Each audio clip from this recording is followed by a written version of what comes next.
Good afternoon. Welcome to this afternoon's Stoller lecture. I'm really glad that you were able to join us and find this unusual location for this lecture that's going to be offered by David Pellman. If you didn't hear the introduction yesterday, David's a very accomplished cell biologist, having started off in yeast and then moving into vertebrate cells, which we'll talk about today. And you can see a karyotype right there. He is the Margaret M. Dyson Professor of Pediatric Oncology at the Dana-Farber, and he's a professor in cell biology at Harvard Medical, and he's an investigator of the Howard Hughes Medical Institute. He's also Associate Director for Basic Science at the Dana-Farber. He's won many, many awards throughout his career, from days when he was training through being an independent investigator. He's been a Kimmel Scholar, which is a scholarship for people working in the cancer area, and he's a fellow of the American Association for the Advancement of Science. Now, if you heard me introduce David yesterday, I told a story about bumping into David in London 10 years ago. Today's story is our second European rendezvous in Lisbon, Portugal, about in 2014. We arrived early for a meeting there because of the logistics and getting over jet lag, and ran into each other at the hotel lobby and went out to dinner. And that's when I first learned about some of the beginnings of the project that we'll hear about that's progressed beautifully. And you'll hear about today. And part of that dinner was a very excited description of the ability to do single-cell sequencing and the value of that, and some of the great tools that David's used as his labs developed this project over the years. I'm really excited to hear about the the latest and greatest were promised yesterday, unpublished results that we'll get to see today. So, David Pellman. Thanks.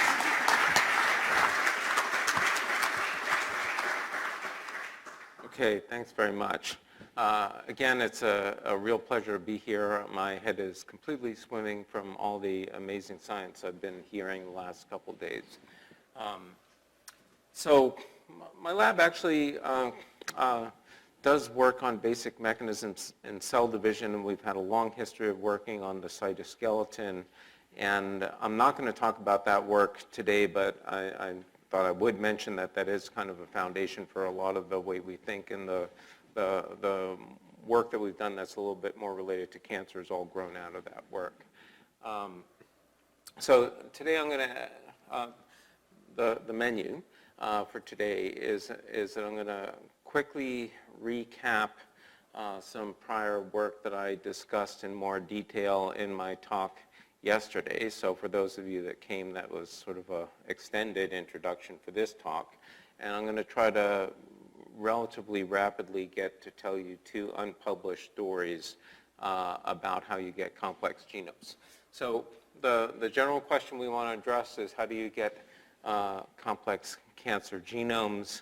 The sort of motivating idea is that although we've traditionally thought about genome evolution happening in a classic Darwinian way, one step at a time, many, perhaps the majority of important cancer genomes are extremely complex, and you could just step back and look at this karyotype, or this so-called circus plot, and wonder that if you're going to go one step at a time, how long would it really take? And so the idea that's been motivating us and that we've been working on for the last 10 years or so is the idea that it might actually be more parsimonious to have catastrophic cell division errors that would then each individually generate a shower of mutations, and it might be a much more simple and more rapid way to get a cancer genome that looks like this. Okay. So I'm going to focus in the initial part of my talk on a newly discovered mutational process called chromothripsis. So chromothripsis was discovered from cancer genome sequencing by Peter Campbell at the Sanger Institute in 2011. And it was, I believe, one of the more surprising findings from cancer genome sequencing. And what it looked like was, in the sort of initial case, was a single chromosome that looked like it had been fragmented, and all the fragmented bits were somehow then randomly reassembled into a novel chromosome in random order and orientation, with some bits getting left out, but leaving all the rest of the chromosomes in the cell intact. So that raised all sorts of interesting questions about the underlying mechanism. How do you get mutagenesis restricted to a single chromosome?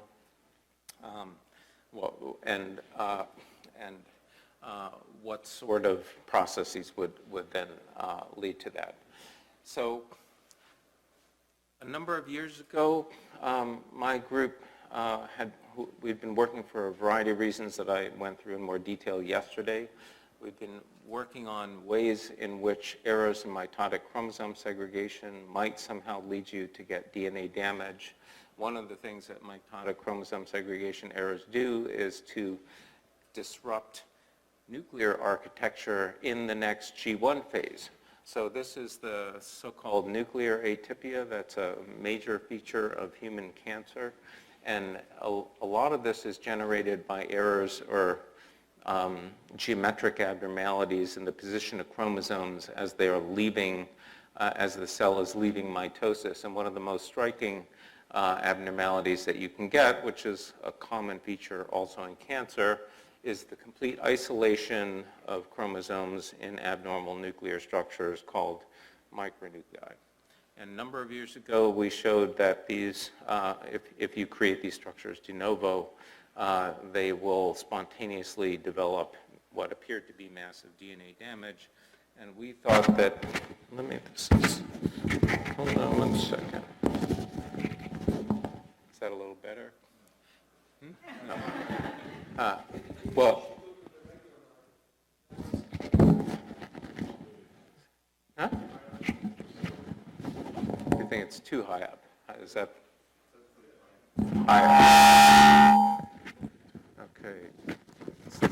This is not a rock concert, or it's not supposed to be a rock concert. Okay. Is that better? Okay. Let's switch.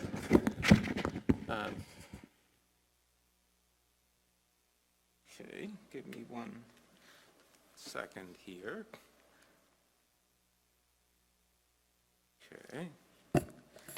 Okay, where was I? I think I was saying something about micronuclei. Okay, so we had the pretty basic idea that one very easy way to get a lot of DNA damage and rearrangement that would be isolated to a single chromosome would be if it happened in these isolated nuclear structures called micronuclei. In this paper from Karen Krauss in the lab, we proposed that idea a number of years ago. And then more recently, we've used a combination of conventional cell biology techniques, long-term live cell imaging to create these, the generation of these structures in cells, watch what happened to them, watch surrogates for the damage occurring on the chromosome, and then grabbing the progeny cells after cell division and doing single-cell genomics, which essentially enabled us to recreate the phenomenon of chromothripsis in the laboratory and provided us with a nice experimental system to start to pick apart the mechanism. Okay. So I'll show you a little movie that summarizes these things. This phenomenon was sort of thought to be kind of a boutique genomic event when it was first discovered based on low resolution sequencing. But now that we have lots more whole genome sequencing from human cancer, it's been appreciated that chromothripsis is really remarkably frequent, with frequencies ranging of something like 30 to 65% in common human cancers. And in this paper from Steve Gallinger and Peter Campbell, they estimate that in human pancreatic cancer, chromothripsis occurs in 65% of cases, with chromothripsis explaining more than half of the genomic rearrangements in these tumors. So this definitely appears to be an important catastrophic event that generates multiple mutations downstream of the event. Okay, so What I'm going to do now is show you a little animation summarizing our prior work on the problem, and then I want to focus on one unpublished story about a key step in the process, and then after that I'm going to talk about a related phenomenon, because you can get complex genome rearrangements also by DNA replication errors, and we have some possible ideas about how that may work. All right, let me start here. Okay, so our starting point was errors in mitosis, which could come from having too many centrosomes, abnormal attachments of chromosomes to the mitotic spindle, known as mirror-telic attachments for the cognate empty, which can cause chromosomes to lag and then get left out in G1 when the nuclear envelope reforms. The very same thing can happen if you have a single chromosome break that leads to an acentric chromosome fragment that then can't attach to the spindle, gets partitioned into a micronucleus. We showed, when consistent with work of others, that these structures are highly defective, that do very poor DNA replication, and as discovered by Emily Hatch and Martin Hetzer, the nuclear envelope on these structures is fragile and spontaneously ruptures, which somehow leads to DNA damage and chromosome fragmentation. The fragments then can get, of the unreplicated or underreplicated chromosome, can get distributed to daughter cells and then get all sewn up into a novel chromosome in the emerging daughter cells. And it's the mutually exclusive distribution of the fragments to the daughter cells that can generate the very puzzling and hallmark copy number pattern where the affected chromosome that you're looking at here, some bits are present, others are absent, present, absent, perfectly oscillating between two copy number states, one of the sort of signature events that was identified initially that told us that this was a novel process. Okay, so I skipped quickly through that, but this is a little scheme that and sort of summarizes that you form a micronucleus by one way or the other. Similar things can also happen if the main nuclear envelope breaks, we think. So we hope that we're going to learn, by studying the micronucleus, we may learn some general things about nuclear dynamics. But anyway, the micronucleus has a defective envelope for some reason, which then spontaneously ruptures, and that somehow leads to chromosome fragmentation. So these are kind of two major mysteries right now in the process, and I unfortunately can't tell you exactly how the chromosome fragmentation works. I think that's going to be an important thing for us to work on, but I'm going to try to explain for you why the nuclear envelope is abnormal around these structures and why things go wrong. Second half, I'm going to come back to how errors in DNA replication can give us a very kind of similar pattern of very complex localized rearrangements, and the question as a cell biologist I want to address is what are the cell biological events that would give you this kind of horrible DNA replication in the first place, and that's what I'll come back to at the second half of the talk.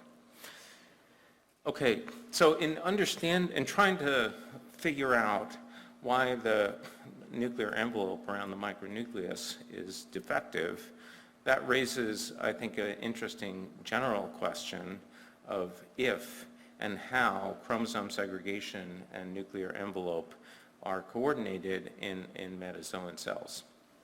So as a starting point to look at this, I'm just going to quickly review some features of nuclear envelope assembly as it normally happens in a mammalian cell. So in anaphase, of course, in mitosis, of course, the nuclear envelope breaks down, and then it reassembles at the very end of mitosis in telophase. So what you're looking at here is the assembly of nuclear envelope on the very beginnings of decondensing chromosomes here that had been segregated in a telophase cell. Not shown here are what would be very dense bundles of microtubules in this anaphase telophase spindle. That'll be highly relevant later in the talk. So as nuclear envelope forms, interestingly and transiently, it's first assembled in two spatially separated domains. So shown in green here is the so-called non-core domain. I'm sorry for the terminology, I didn't make it. But this domain of nuclear envelope proteins is a set. You can think of it sort of as like the green team, which contains the nuclear pore proteins and other proteins that I'll be talking about, like the lamin B receptor. So the non-core proteins envelop the periphery of the chromosomes as they're starting to decondense away from the microtubules of the spindle. The red group of proteins, the so-called core domain proteins, concentrate on the middle of the spindle, abutting the regions that have dense microtubules.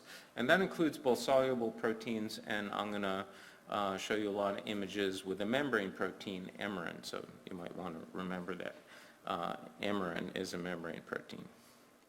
Okay, so I'll show you a little animation movie of this, but this is transient. As the cell enters interphase, the core domain kind of breaks up and becomes what are referred to as nuclear pore-free islands. So little patches of membrane lacking pores that are floating around in an envelope that has nuclear pores. By the way, this initial burst of nuclear pore assembly brings about half of all the nuclear pores that will assemble on the interphase nucleus. So we'll call this late mitotic nuclear pore assembly. Then you have the interphase with the pore-free islands, and those pore-free islands and the rest of the nucleus, in fact, are then slowly populated over the next 16, 18 hours of interphase by the so-called interphase pathway of nuclear pore assembly that, importantly, requires functional nuclear transport. So essentially you can think of the pore-free islands as being populated by nuclear pores because they're in a nucleus that can feed them components that are coming into the nucleus by nuclear transport. So knowing all this, we asked a very simple question, which was, does nuclear envelope assembly on the lagging chromosome go in this same spatial temporal fashion? Okay. So this is a little animation of my version of the nuclear assembly pathway. I don't have a lot of references. There's a lot of disagreement in the field between different groups about how all the steps work. You can take this as a completely provisional thing. It's more a thought aid for getting through my talk here. But it's worth noting, I think, that there have been a lot of differing ideas about how nuclear envelope assembles at the end of mitosis. I think it's still one of the poorest understood aspects of mammalian cell biology, and we're kind of in an interesting stage where a lot of the rules are in the process of getting rewritten, partially because of new microscopy methods. Anyway, so here's our friend mitosis again. Chromosomes will segregate. The chromosomes form two masses, and in the sort of late mitotic pathway, you get the green team assembling probably in sheets of ER membranes, and the core proteins then concentrate here, and then this kind of breaks up in some way, not really understood exactly how. And you get these pore-free islands, and then in interphase, in a manner dependent on transport, you then get the interphase pathway, which clearly really looks like a separate mechanism. It's very slow compared to the 10-minute burst where you get half the nuclear pores at the beginning. Okay, so what happens to the micronucleus? Does it assemble by the same spatial temporal pattern? And I would not be showing you this here if it was completely normal. It's highly abnormal. So DAPI here shows you the telophase masses of chromosomes. Here's the lagging chromosome. Here's the core protein emerin, which is assembling quite well here. And look here at this nuclear pore protein. It's basically gone here from the lagging chromosome.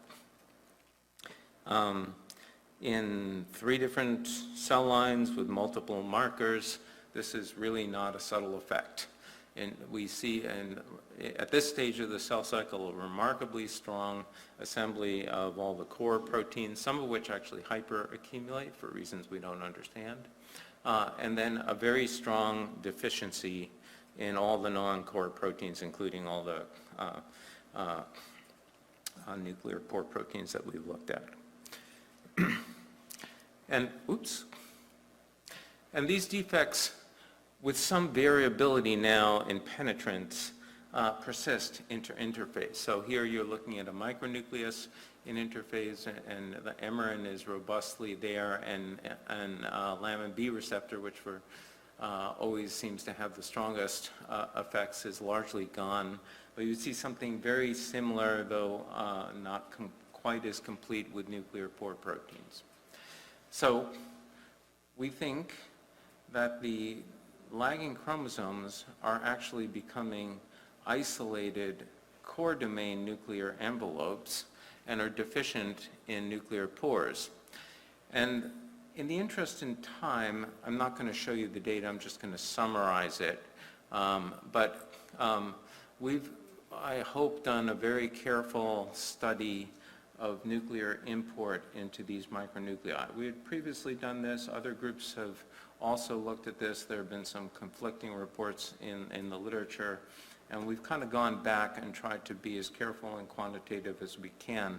And we see very strong, partially penetrant, but very strong defects in nuclear import measured by various import reporters, and very striking defects in the accumulation of key proteins involved in genome integrity, such as the replication protein A, which would be present in something like 10% of its normal levels, and also defects in the accumulation of key proteins important for nuclear envelope integrity, such as B-type lamins.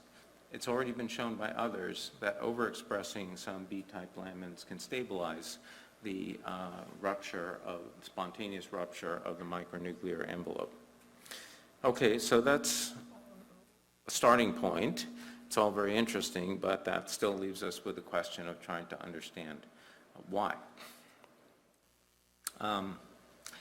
So we considered the possibility that this could fit in with a kind of prevailing model in the field, which was proposed in this Science paper in 2014, which was the so-called chromosome separation checkpoint hypothesis. And it's an elegant idea. The idea is that the cell is essentially smart enough to be able to continuously monitor the position of chromosomes that haven't been incorporated into the main chromosome mass during anaphase, and that it senses the position of chromosomes using a phosphorylation gradient that's generated by a mitotic kinase called Aurora B that is localized to the middle of the mitotic spindle here, generating the gradient out here. So the fundamental idea is that Aurora B phosphorylation would inhibit nuclear envelope assembly, and under this model enable membrane-free lagging chromosomes then to be reincorporated into a single nucleus. Although the model is appealing, we had a number of findings that conflicted with the idea. First and foremost, I already showed you that the core membrane proteins like emerin, which were not examined in the initial study, are actually avidly accumulating on the lagging chromosome. So it doesn't really look like nuclear envelope assembly is actually inhibited. It looks a lot more like there's a defective pattern of nuclear envelope assembly. And then finally, the basis for the finding was that if you inhibited Aurora B, you could restore some nuclear envelope assembly on the lagging chromosome. And we had some puzzling findings like that was true, but it actually happened in only about half of the cells that we looked at. So we had some puzzling findings that didn't quite fit with that model. Furthermore, my student Shiwei Liu did experiments like this where he prevented the formation of the Aurora B gradient because in anaphase, Aurora B starts out on chromosomes and then is transported to the central spindle by a kinesin motor. So if we knock down that kinesin motor, we can eliminate Aurora B in the middle of the spindle. But nevertheless, we actually failed to recover normal nuclear envelope assembly on the lagging chromosomes. Okay, so we were a little bit back on our heels wondering what could be going on and what could be explaining these results if Aurora B wasn't directly inhibiting nuclear envelope assembly.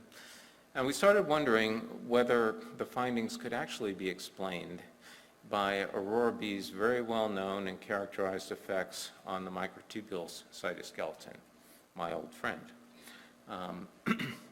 So here's a picture of an anaphase spindle after Aurora B inhibition. And what happens when you inhibit Aurora B, a lot of microtubule regulators are altered. Most dramatically, there's an activation of microtubule disassembly enzymes, microtubule depolymerases, which then basically start eating up the microtubules of the spindle and thinning everything out here.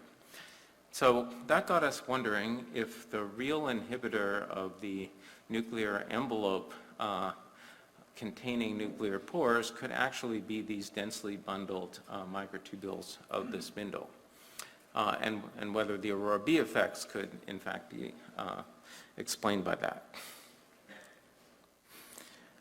Furthermore, I have to say that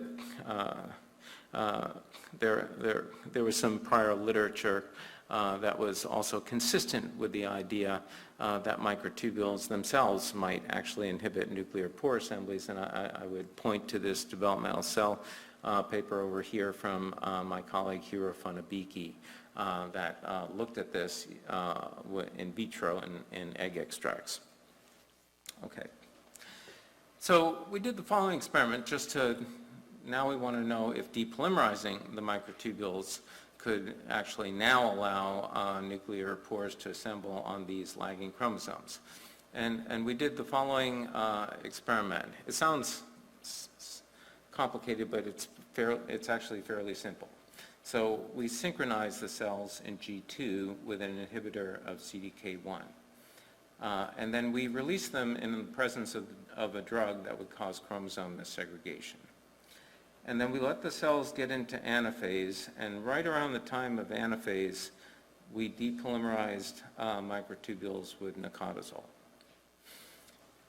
Cells are, by this procedure are of course only partially synchronous, which was excellent because we did this under conditions of live cell imaging, so we could then identify cells at every stage from metaphase through the end of mitosis and ask whether the timing of microtubule disassembly would have any impact on whether you could get nuclear pore assembly. Remember, I told you that the Aurora B inhibition was for some reason allowing nuclear envelope assembly on half, but not the other half, and we couldn't explain that, and the motivation behind this experiment was, well, maybe it has something to do with the timing, which it turns out is correct. So here's some controls where we didn't depolymerize microtubules, and you can see the lagging chromosome here. This was a cell that started the movie at 6 minutes into anaphase. You can see the dense bundles of microtubules here in the spindle.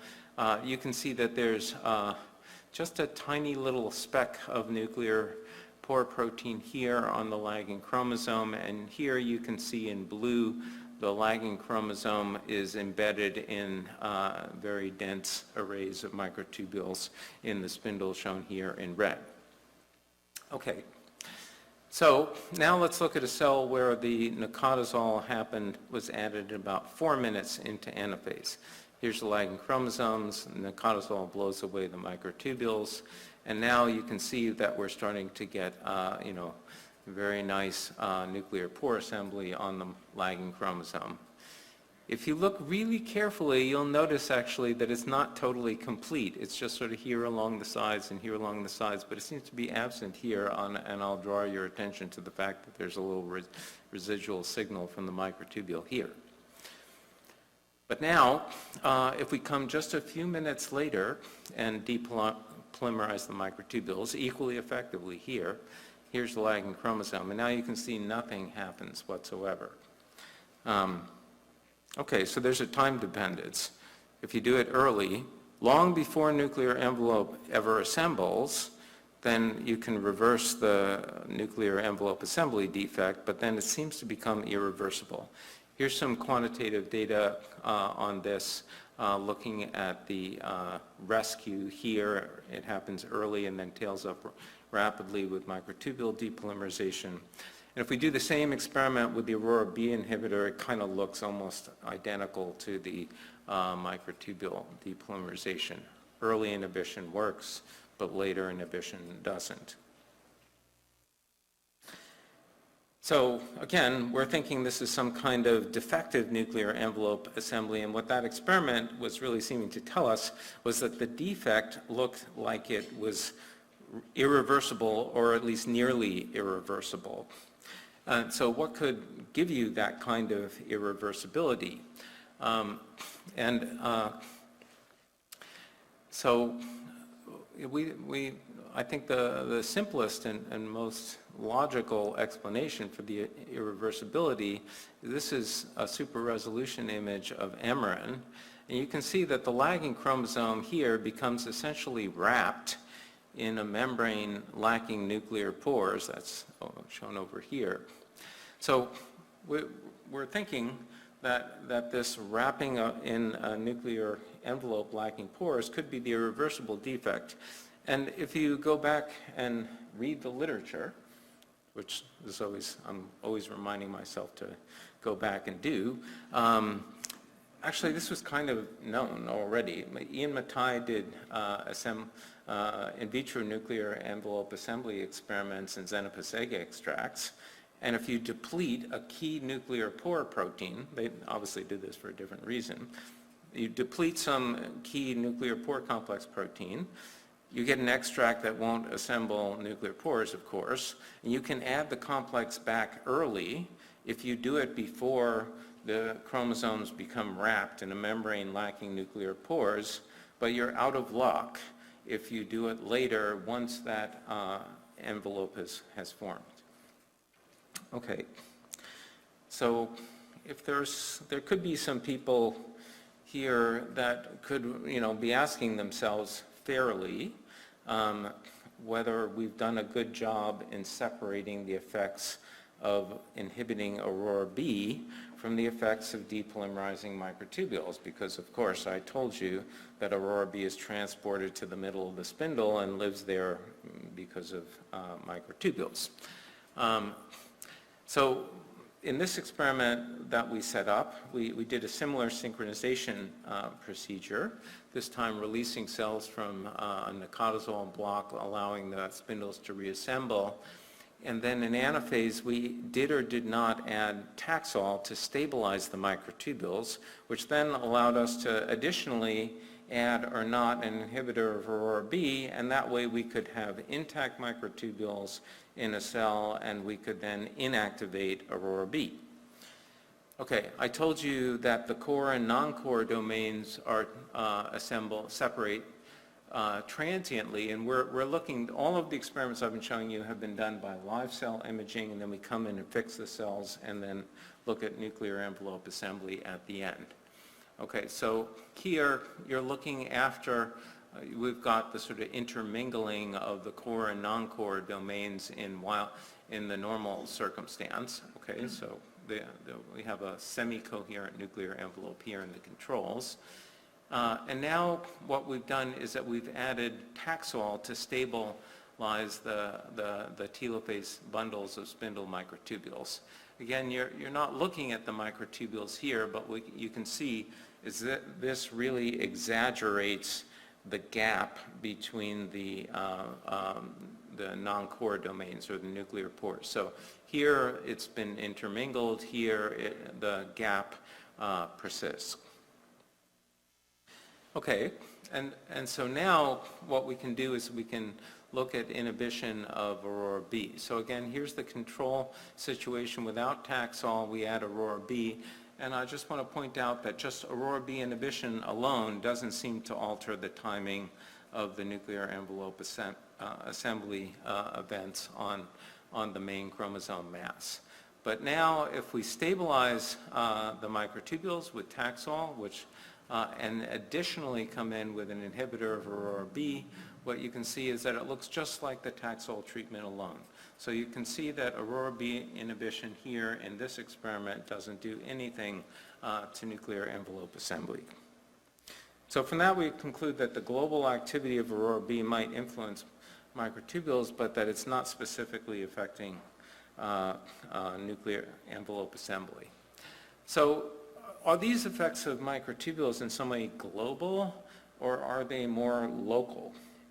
So if it was all about the local organization of microtubules, what we could just do would be to just loosen up the bundling of the microtubules by knocking down a kinesin motor that has an important role in bundling them. So we still preserve global spindle architecture, but we just have sort of looser spindles, and now we're going to come in and look and ask what happens to the nuclear envelope assembly. And here we got a really striking result. So again, here's the controls. Emerin, the core protein, assembles on the lagging chromosome. Nuclear pore protein is missing. Aurora B is present. Here's the knockdown of the motor that's involved in bundling. You can see 2 lagging chromosomes here. You can see Emerin here, and just notice here that it's forming kind of like a little crescent around the lagging chromosome.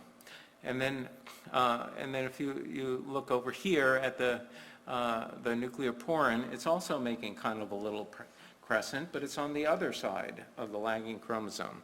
So you can see this best in this image here. So what we've done is recapitulated this separation of envelope domains into core and non-core, and it looks like, I don't have the data here to show you, but if we do super resolution imaging to look at microtubules that are attached to chromosomes, the part that's near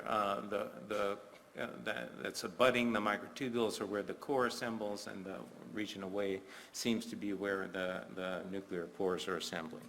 So you can get this domain separation, and it doesn't matter where the chromosome is relative to the position of Aurora B. It can actually be sitting right on top of Aurora B, and the only thing that seems to matter is the local organization of microtubules in the spindle.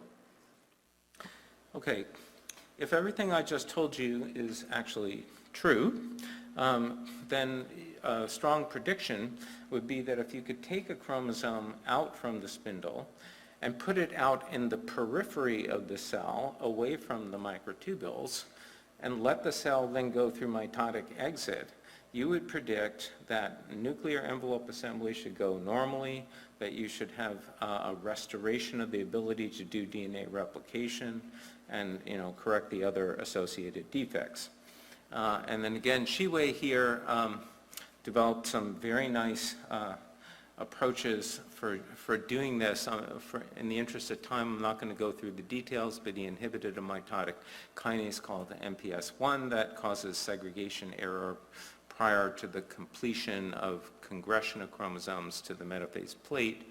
And then he homogenized tubulin post-translational modifications that are used normally as road marks for kinesin motors to drive congression of chromosomes from the poles into the middle of the spindle instead of going out. So essentially what he was trying to do here was to trick the motors into going to the out more towards the periphery of the cell.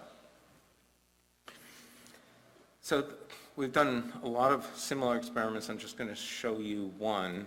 This is a live cell imaging experiment of a cell where we have two peripheral chromosomes and also forming two centrally localized lagging chromosomes. Okay, so you're going to be looking at a slice of a cell like this. So the slice is shown here. So here's the main chromosome mass in metaphase, two peripheral chromosomes.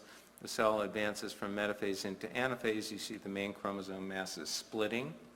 And then here you can see the formation of the lagging chromosomes in the central part of the spindle. So the interesting result is shown by the GFP label for the nuclear pore protein. And what you can see here very clearly, I hope, as the nuclear pores assemble very nicely on these peripheral chromosomes, but as expected, are largely missing from these lagging chromosomes in the center of the spindle. And I'm not going to show you the data, but the micronuclei derived from these peripheral chromosomes restore apparently normal or near normal levels of nuclear import, and also restore the ability of these small nuclear structures to replicate DNA. We don't know if it's normally, but at least they replicate to normal levels by fluorescence intensity measurements. And then if we look at similar cells and image them through the next interphase over the course of 16 or 18 hours, you can see there is a really striking suppression of the rupture frequency. So here's the centrally localized, here's micronuclei derived from centrally localized lagging chromosomes. They're rupturing at a sort of 50% rate over this time period, and there's a dramatic suppression in the peripherally localized chromosomes that give rise to micronuclei.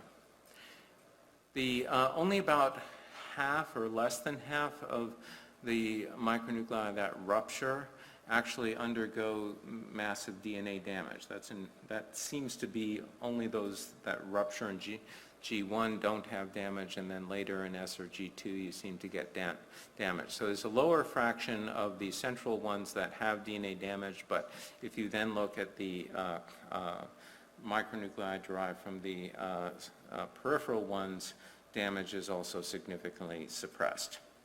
Okay, so I want to propose a little model and get into the next part of my talk. We propose that these experiments define one important step of the mechanism in generating chromothripsis and have some implications for the normal coordination of nuclear envelope assembly and chromosome segregation. We propose that the trouble for the lagging chromosome starts because because microtubules from the spindle here are inhibiting the late mitotic assembly of nuclear pores. We don't know the mechanism of this. We kind of want to think that it's something physical, because recent interesting data from Jan Ellenberg's lab is suggesting that this occurs with sheets of ER membrane that are then sort of laying down on the chromosome mass. So it could be as simple as physical exclusion of those sheets, though we don't have direct evidence for that. That leads to the wrapping of the lagging chromosome in a defective membrane with core proteins, creating nuclear envelope fragility and many other defects that leads to the rupture of the nuclear envelope and triggering a downstream cascade of events that lead to chromosome fragmentation and chromothripsis. Okay, so just sort of in summary, we would propose that during that mitotic exit might be actually one of the worst times to make cell division errors, because there's not really careful checking and monitoring, and that might in fact explain why there are very high frequencies of chromothripsis now reported in human cancer. So we would propose that nuclear envelope assembly is only loosely regulated, being dependent on the timely disassembly of the mitotic spindle. So more of a loose physical dependence rather than a elaborate signaling mechanism. And as I said, the lack of precise controls might explain why this is an error-prone process.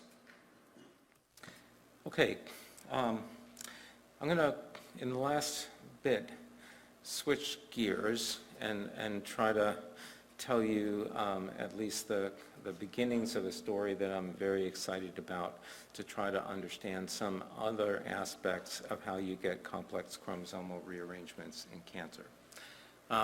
This is sort of a model that's mainly been motivated by James Lupsky, but a number of others have adapted some similar thinking, which is that a chromothripsis-like pattern of complex localized rearrangements, in addition to the shattering and reassembly process that I hope you believe we have demonstrated, you could get a very similar thing if you have a stalled replication fork that then sort of goes rogue.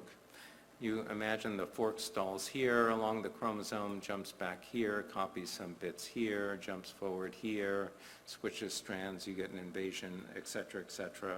And you can imagine that you could wind up with something that looked very similar. And in fact, there was kind of a raging debate initially about what the mechanism of chromosome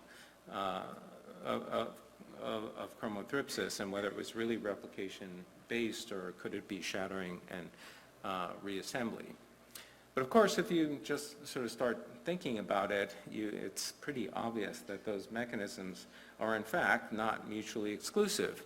And in fact, you could start wondering about what the initiating events that kick the whole thing off, and you could then start wondering, well, maybe they could even co-occur.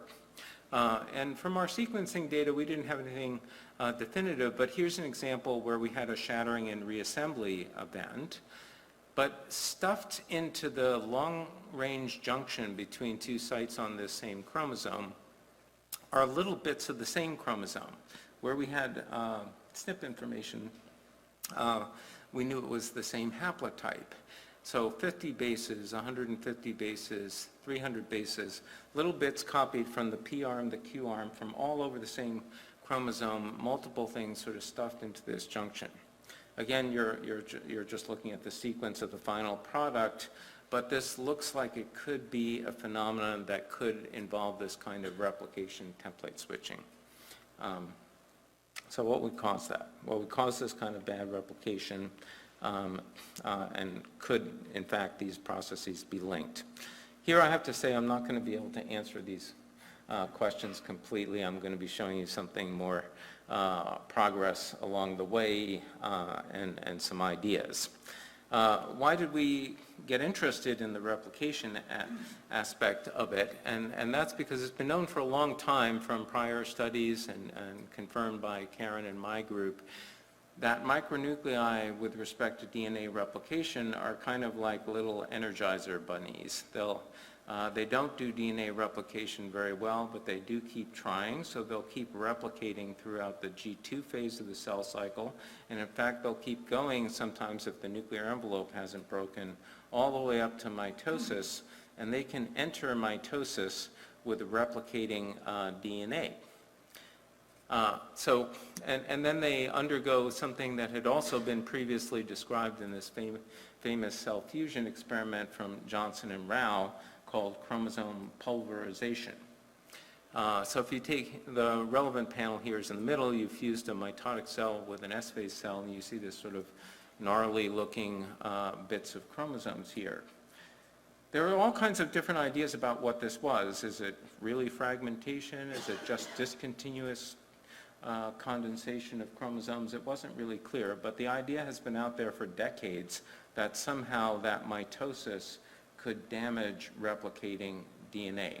A lot of work has been done on this on late replicating regions that are known as common fragile sites that can persist in replication into mitosis. So we thought it would be interesting to consider whether something really bad would happen to replication if you had replicating DNA enter mitosis. This is actually an extremely frustratingly difficult problem to attack in tissue culture cells because mitosis only lasts about 50 minutes. If you're a geneticist and you want to make a genetic alteration and ask whether it depends on this, that, or the other thing, you don't have a lot of time to do that, and then you may also mess up an early event like normal DNA replication that occurred previously. So we were looking, I was looking for a different approach. And that's why I approached my friend Johannes Walter, who, as a postdoctoral fellow with John Newport, developed an elegant cell-free DNA replication system based in Xenopus egg extracts. And my idea was pretty simple, which was just to throw in some mitotic cyclin and CDK1 and ask what happened. Did it do anything bad to replication? Okay, so this is what normal replication looks like in this system. We've done it with sperm chromatin. I'm just going to show you a plasmid here. So in this experiment, you license the origins of replication with one extract. You add another extract to fire them, and you start out with an unlabeled plasmid, and then you throw in some radioactive nucleotides, and then you can run a gel, and you can see the radio-labeled products of replication. So that's what you're looking at here. Over time, you start out with some replication intermediates, then you rapidly get open circular and supercoiled complete replication of the plasmid in S-phase. That's what it looks like. So now you just add mitotic cyclin CDK, and much to my dismay, not very much happened. Replication got a little bit faster. That was expected, and we can confirm because more CDK activity fires more origins, so everything go a little bit faster. But we didn't see anything abnormal. I was terribly disappointed by this. I went to Johannes to complain, and he kind of gently pointed out to me that he wasn't surprised because he'd actually published the result more than 10 years earlier. So he was expecting that. But I wasn't ready to give up because what we're really interested in here is what happened when you have a stalled or slowed replication fork that enters mitosis. This is just asking what de novo normal replication looks like. So to model a stall fork, and we've also done this in quite a number of ways now, we did the following experiment. We took a plasmid that had LAC operator sequences on it. So we could add LAC repressor to it and then replicate it. And what that causes a uniform replication stall right where the LAC repressors are and generates this so-called theta structure. Okay. So that's what it looks like in the S-phase extract. You replicate this thing, and then the size shifts up here, and you get everything pretty much very stably in the theta structure. And now, to my surprise and delight, we added mitotic cyclin, and basically all hell broke loose. What you're getting is a big smear here, so the replication forks look like they are breaking or collapsing in the replication parlance. And it looks like what's happened is that the broken ends are then rapidly all ligated together into a big snard that won't enter the gel and forms these well products. Okay. So that was interesting, and it's a huge effect. So the next step, we wanted to know what's the structure of the products of these ligated together collapsed forks. And what we did is we took the reaction where we had all the well products, and then we just cut it with a single cutting restriction enzyme here. And so here the enzyme site gets replicated. So then in the control plasmid, you're going to get a double Y structure that will migrate at a characteristic form. And then the question is, what would happen with CDK? So here's the double Y in the control S phase and a little bit of normal product here. Here's the double Y starting out in the mitotic extract, and you can see that rapidly collapses. And if we expose this more, you'd see a whole smear of products that are both larger than expected and smaller than expected. But we focused on the smaller than expected ones because we could clearly identify them, unambiguously as being abnormal. And what we presumed that these were was that the forks would break, you would get some kind of things happening there that might involve degradation of the ends and then ligate them together. I wouldn't be showing this to you if we didn't have many examples of some of the products showing complex rearrangements that look a lot like DNA replication template switching. In the interest of time, I'm not going to go through how we can trace out the path of showing the replication template switching, but I'll just say that these events all involve breakage of the forks, and then the lac arrays have some spacer elements with unique sequences that we could use as fiducial marks, and we could map out where the templates seem to jump from one place to the next. Okay, so there are two interesting questions here. The first question is what ligates everything together and what's responsible for the apparent template switching.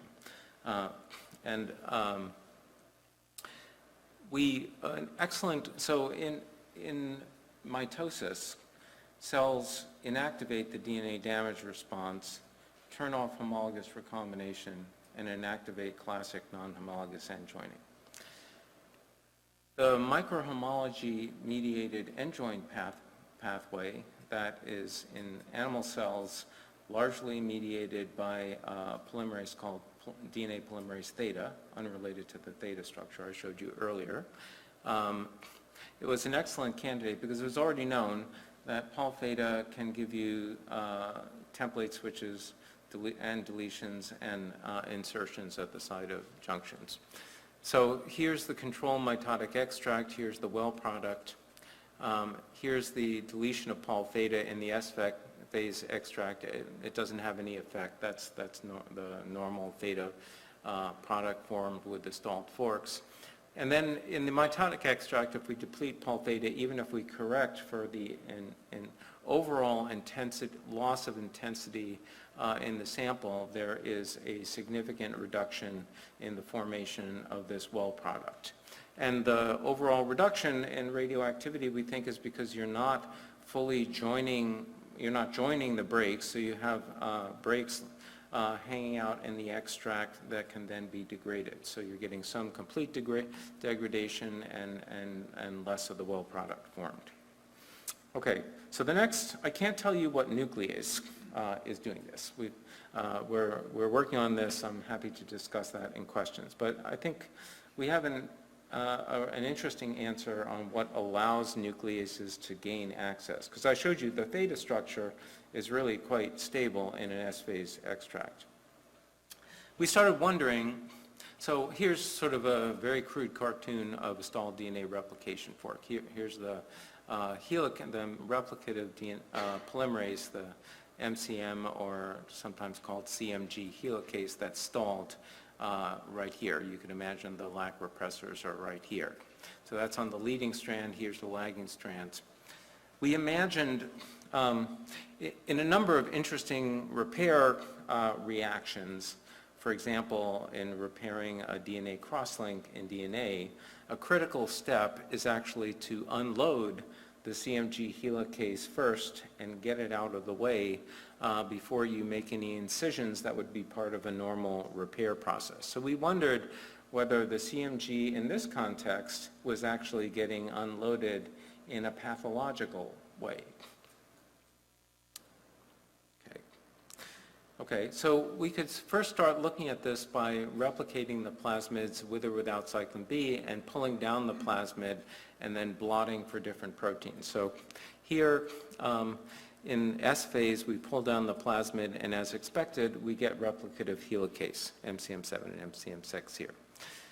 In mitosis, also as expected, because it's known that in mitosis you're kind of resetting the stage here and pulling all the CMGs off of the chromosomes, you lose the CMG helicase here.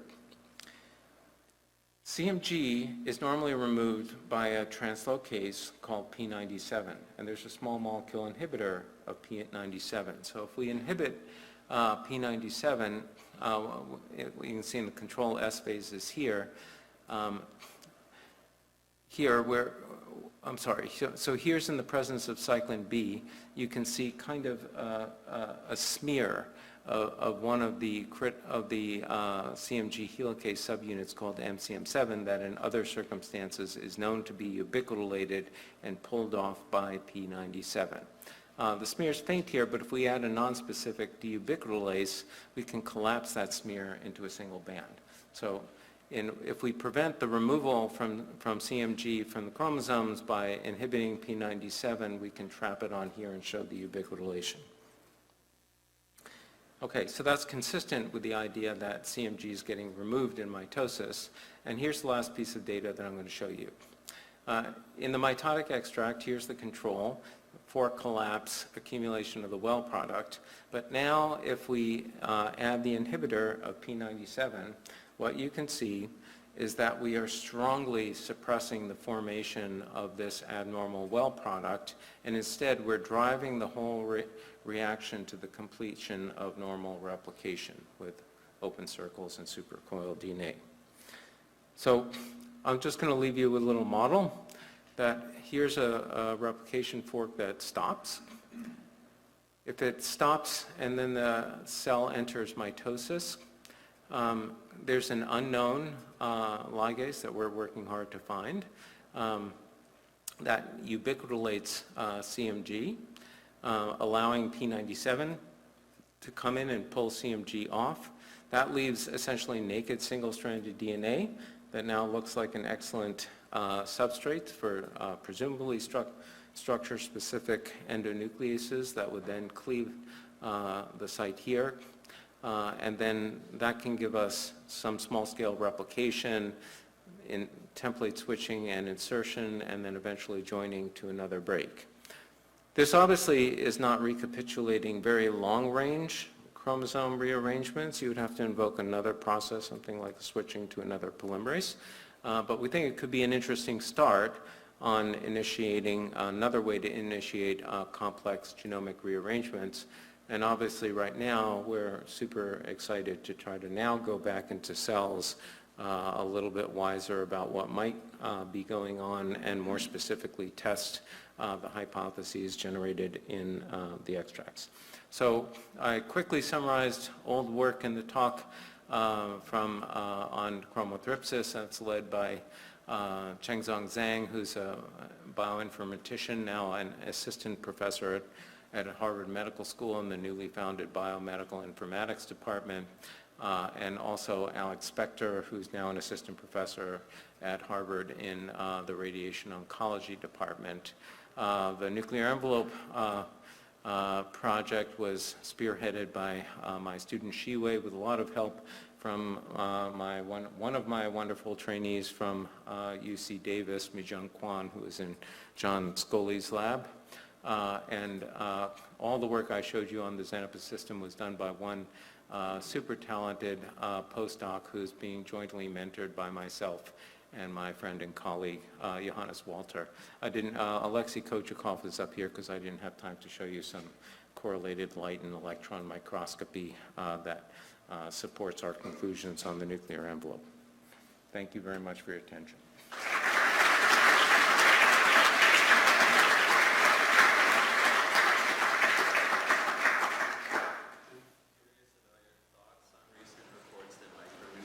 Can you speak up a little bit? Sorry. I'm curious about your thoughts on recent reports that micronuclei accumulate C-gas, and if micronuclei are in fact detected by DNA cytosolic sensors, what would be the consequence of that? Yes, so I talked about that a little bit in my lecture yesterday. That's that's a bit of a long story in my lab, I have to say. We noticed that about 5 years ago, and we didn't see a very remarkable induction of a pro-inflammatory response. But I think the current papers are convincing. What they did different from us is that we were looking for kind of a relatively short-term response. And I think the right answer is that it has to really hang out for quite a long time to then give you a pro-inflammatory response. I think it's really interesting.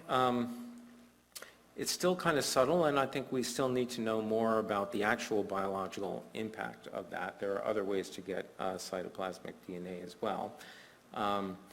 And Hiro Funabiki, again from Rockefeller, has a very nice paper online at bioRxiv showing that the CGAS enzymatic activity is somewhat suppressed by chromatinized DNA, which makes a lot of sense, because every time you enter mitosis and, disassemble your nuclear envelope, you don't particularly want to activate pro-inflammatory signaling. So you can imagine that chromatin then becomes a very crude self, non-self, first-line discriminator. But still, over time, you can lose histones and things like that and slowly mount a response. So maybe that was a longer response than you really wanted, but that's what I think. Said that there was something about microtubules, and I wasn't clear whether it was the ends or the lattices that were actually mediating the setting for nuclear pore reassembly in that zone. Were they the tips of the microtubules, or were they the... We can't really tell from that image. That, it could be either, or both. I wonder, based on your electron microscopy that you just mentioned, if you could say something more about the fragile nature of those nuclear envelopes? Yeah, so, what the correlative light in EM has shown us is that the idea that there's irreversible assembly of a membrane lacking pores looks like it's correct, because we can come in later and look at micronuclei in interface, and we see the same we see a double membrane. It's strongly deficient in nuclear pores. Then we watch them rupture, and we were expecting to see, something really dramatic, and we don't. So I think the loss of integrity might be something more local, and I don't know whether it's, something happening with the functioning of the nuclear pores themselves. If you come in later, what you find is that the whole thing looks like, you sort of take a ball and crinkle it all up. So I think a lot of what's been looked at as rupture or collapse is kind of a secondary late event. But the specific, events of what's really going on remain to be teased out. I was just curious, what is the basis of the stable domain formation? What is the basis of what? Of the stable domains that form? How does that work? I'm sorry, you have to speak up a little. So the stable domains that form in the nuclear envelope? So they're transiently forming. They're not really stable. Are you talking about the core and non-core? Yeah, but they Yeah. stay segregated. What is the basis for that? So what we think happens is that the spindle microtubules are excluding the non-core, right? That's why you get the core. And you're hanging out there without the non-core proteins, and that gives you time to sort of accumulate the core proteins. And then as you enter interphase, are you asking how they get intermingled? No, I guess I'm asking in a wild type reassembled, in the process of reassembly, you get these islands. Yeah. Why are they not mixing? Or are they not fully mixing? Well, I mean, the short answer is I don't really know. I mean, there are remnants of the core domain, which does seem to split up a bit, and you can very see. But the membranes themselves are continuous. Right. So I think that's telling you. I mean, my understanding in yeast, of course, nuclear pores are highly mobile in the nuclear envelope, but in mammalian cells they are not. So if they're regions that are born without nuclear pores, they're not going to be able to diffuse into them in mammalian cells, and really the only ways to populate them with pores is to de novo assembly new pores in interphase by the interface pathway.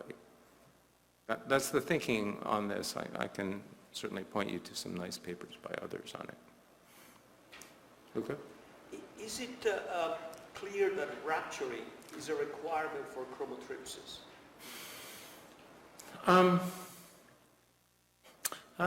That's an interesting question. I mean, there's an excellent correlation between rupture and DNA damage. And it's been shown that you can suppress DNA damage to some apparently significant degree by overexpressing B-type lamins. And if you believe that so then you have to believe that the bright spot of H2AX is going to predict chromothripsis, because we haven't actually sort of closed the loop and sequenced cells, ones that are, functional micronuclei that were from peripheral chromosomes, et cetera, et cetera. But, so I think there's a strong case for it. That's one of the reasons why I'd really like to know whether in plants that actually happens. I guess I'm still a little confused. So if you don't rupture the nuclear envelope and those little micronuclei start replicating and trying over and over again, are those also potentially contributing to chromosome rearrangements? Yeah. So I think they are. If you stain them for H2AX, they don't have the robust massive signal. But if they now enter mitosis with the replicating DNA, now we see massive H2AX happening on those chromosomes that previously in G2 didn't have DNA damage. So I think there's kind of two mechanisms. I think the rupture in S phase or later in the middle of replication can generate DNA damage. And then you can also get damage if you have a severely under-replicated, possibly defectively replicated chromosome in a structure that then has normal nuclear envelope breakdown and enters mitosis and tries to replicate DNA in mitosis. So, following up on that, do you think that the lack of H2AX is because there is no damage inside the closed envelope, or is it because there is no signaling and so you can't see the Oh, that's an excellent question. So, I can't really address that. So you could have less, DDR kinases or trouble activating the DDR kinases. I think that's probably not the case, because if you then irradiate the cells and look at the intact structures, they can robustly get DNA damage. But they're certainly there, they're certainly active, we can activate them after radiation. There could be a quantitative difference that we can't detect. Wolf gets the last one. You made the point yesterday and today again that micronuclei formation and then looking at the homotoptic product, that's really only one chromosome involved, and that sort of partitions between the two daughter nuclei. When I recall Peter Campbell's paper and others, it seems to me that even very simple chromotoptic events always involve multiple chromosomes. That there is a clustering on one chromosome, but there are always junctions that go from that one chromosome to something else. That is certainly common. And I wonder what that tells us about the mechanism, because it would suggest that the chromosome is not reformed before nuclear sort of establishment, because there needs to be contact with the rest of the genome, because you can't really imagine that all that was in the micronucleus. I think this is a good discussion to have over a beer, because it's a little complicated and the hour's late, but I can just summarize by saying, one, you could have a chromothriptic event that's confined to a single chromosome, and then you could have a later event that joins bits of it to other chromosomes. And there's no way from Peter's sequence, I think, to say that those particular ones aren't the result of that. Secondly, you could have a chromothriptic event that involves most of the chromosome but leaves out some little fragments that then go elsewhere and get inserted or something into some other place. So I think that's perfectly possible. And then the third possibility is that, as I tried to imply but not prove was that maybe these shattering and reassembly events are actually coincident also with some severe replication abnormalities, which could also explain that kind of thing. It's probably all multi-strand invasion, I'm sure. All right, let's thank David.